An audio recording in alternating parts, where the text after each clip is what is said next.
ஏன்னா ஜெபத்தினுடைய அடிப்படை அர்த்தமே, நான் ஒரு மனுஷன் போய் ஜெபிக்கிற பண்ணத்தை காண்பிக்கிறேன், ஆண்டவரே உம்முடைய உதவி இல்லாமல் இது நடக்காது, உம்முடைய உதவியோட தான் இது நடக்கும். ஜெபத்தினுடைய அதான ஜெபத்தினுடைய அர்த்தம். ஜெபத்தினுடைய மினிமம் அர்த்தம் அதுதான். நாங்கள் உண்மையிலே ஒரு மனுஷன் ஜெபிக்கிறான், என்ன காண்பிக்குது?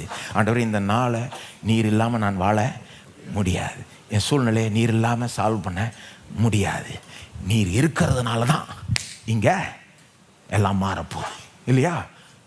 ஜெபம் என்ன காண்பிக்குது? It shows our dependence upon God. தேவனை நம்ம எந்த அளவுக்கு சார்ந்து கொள்ளுகிறோம்ன்றது ஜெபம் தான் காண்பிக்குது.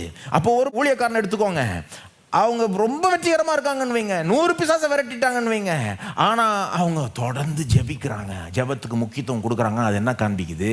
100 விரட்டினதுனால நான் விரட்டிடுவேன்னு அவங்க காண்பிக்கிறாள்ல. இன்றைக்கும் எனக்கு தேவனுடைய உதவி தேவை, தேவனுடைய கிருபை தேவை. இது அவர் கொடுத்த அழைப்பு, வரம், அபிஷேகம். இன்றைக்கும் அவரோட என்னோட இருக்க வேண்டும், அவர் இல்லாமல் எதையும் நான் செய்ய முடியாதுன்னு அவங்க போய் திரும்ப ஜெபிக்கிறாங்க பாருங்க. அது என்ன காண்பிக்குது? தொடர்ந்து அவங்க தேவனையே சார்ந்து கொள்ளுகிறாங்க. அதுதான் இல்லாமல் போயிட்ட மாதிரி தெரியுது. சீஷர்கள்ட்ட இயேசு சொல்கிறாரு, விசுவாசம் மாதிரி நினச்சது விசுவாசம் ஆகிடாது. கான்ஃபிடன்ஸ் இருந்தால் பத்தாது. இந்த கான்ஃபிடன்ஸ் எங்கேருந்து வந்தது? வசனத்துலேருந்து வருதா, எங்கிட்டேருந்து வருதா, அல்லது வாங்கிட்டு வருதா?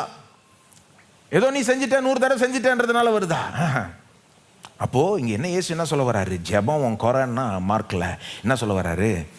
சில நேரம் சில சூழ்நிலை, சில சவால்கள் எப்படி இருக்குன்னா, வழக்கத்துக்கு மீறிய விதத்தில் நீ தேவனை சார்ந்து கொள்ள வேண்டும். சூழல் மோசமாக வழக்கத்துக்கு மீறிய விதத்தில் நீ தேவனை அதிகமாய் சார்ந்து கொள்ள வேண்டும்.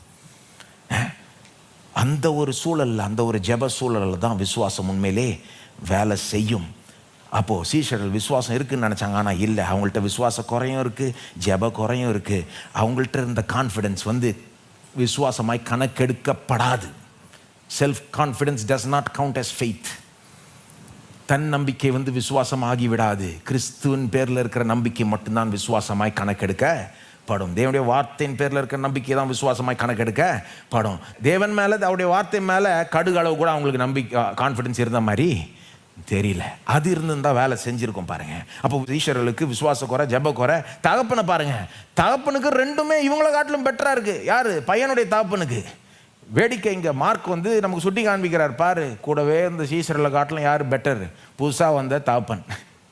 அவர்கிட்ட ஜெபமும் இருக்குது, வேலை செய்யுது, விசுவாசமும் அதிகரிச்சிருச்சு. அப்போ அவரை பார்த்து கற்றுக்கலாம், எல்லாத்த விட இயேசுவை பார்த்து கற்றுக்கலாம். பெஸ்ட் எக்ஸாம்பிள் யார்? விசுவாசத்துக்கும் ஜெபத்துக்கும் யார் பெஸ்ட் எக்ஸாம்பிள்? இயேசு தான்.